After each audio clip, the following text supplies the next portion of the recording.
एनबि बड' खौरां चेनेलखौ अनसायग्रा गासैबो नायगिरि रायजो राजा नोंथांमोननिसिम आंनि गोसो गोरबोनिफ्राय खुलुमनायखौ जासिहरनाय थाबाय। आं निउटन बसुमतारी। नोंथांमोना सानसेयारि खौरां नायनो मोजां मोनोब्ला बे चेनेलनि गेजेरजों सानफ्रोमबो नोंथांमोना सानसेयारि खौरांखौ मोननो हागोन। थौदो बिदिब्ला दिनैनि खौरांखौ जागायजेननोसै।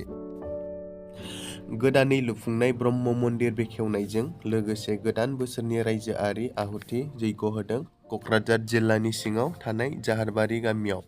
मैयानिफ्राय बैसाग दाननि गिबि अक्ट' बर'फोरनि देरसिन रंजानाय फोरबो, बयनि आंगोनिबो आंगो रंजालि बैसागो फोरबो।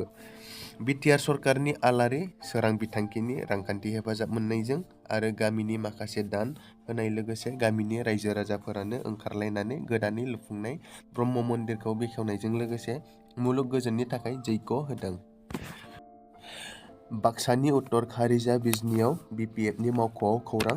थांनाय 12 एप्रिलाव आसिगुरि गामिनिफ्राय सिमलानि लादेन आरो खुस्राबारि कनसाइ गामिनि शिबेन्द्र बिसोर सानैया एक्स एनडिएफबि वेलफेयारनि मिटिं दं होननानै थगायनानै सा 7 लाइमोनफोरखौ इउपिपिएलआव जइनिं खालामदों। नाथाय जइनिं खालामदोंमोनब्लाबो बिथांमोना बिपिएफआवनो दं होननानै बुंदों आरो माब्लाबाबो इउपिपिएलनि थाखाय भट होआ होनना गोख्रों बुंथिदों आरो बिथांमोना दुखु मोननायबो फोरमायदों। जोंखौ बेबायदि थगायनाङामोन, बिदि खालामनो नाङामोन, मोजां स्पष्ट खोथा बुंनो नांगौमोन होननानै। आरो बिथांमोना बेखौनो खावलायदों इयुनाव आरोबाव जोंखौ जेरै थगायदों बेबायदि माब्लाबाबो दाखालाम होननानै बुंथिबावदों। क'क्राझार लकसभा बियाबाव सोर देरहासार जानो हागोन? एमएलए जयन्त बसुमतारी ना बारग' लेङाइ गाहाय खाम्फा बरगयारी ना गुबुन बिजाथिया देरहासारनो हागोन?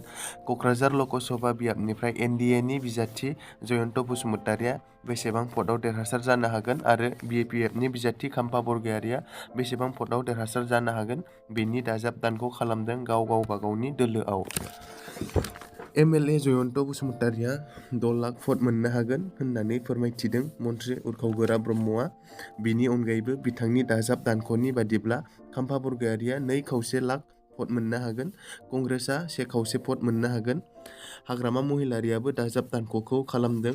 हाग्रामा महिलारीनि बादिब्ला मुस्लिमफोरनि 80% भटखौ मोननो हागोन। बिनि अनगायैबो सिगांनि समाव बर' आरो आदिबासिफोरनिफ्राय खम भट मोनोमोन, नाथाय एबार बर' आरो आदिबासिनिफ्राय गोबां भट मोनगोन होननानै बुंथिदों। 60-70% भट मोननो हागोन होननानै बुंथिदों बिथाङा।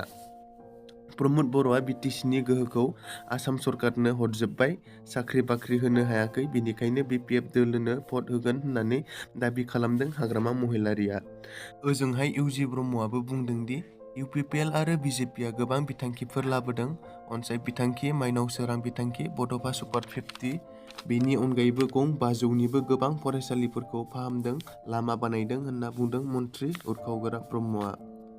नाथाय दासान्दि बिटिआर गोरोबथानि गेजेरजों फैनो गोनां फसंथानफोरखौ भारत सोरखारा रेजेक्ट खालामदों होननानै बिपिएफ दोलोनिफ्राय बिक्रम दैमारी आरो खाम्फा बरगयारी बिथांमोना रायजो राजाफोरनि सिगाङाव फोरमायथिदों।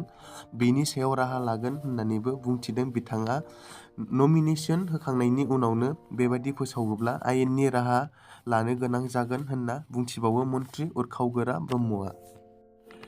मोनसे दुखुनांथाव खौरां। मोनसे समनि दुलाराय बर' फरायसा आफादनि गायसनगिरि लोगो आफादगिरि आरो बिएसि समनि मावफुं सोद्रोमा आरो बासुगाव टाउन कमिटिनि मासिगिरि कामारदांगा गामिनि थागिबि सुभाष बसुमतारीया बे बुहुमाव गैलिया।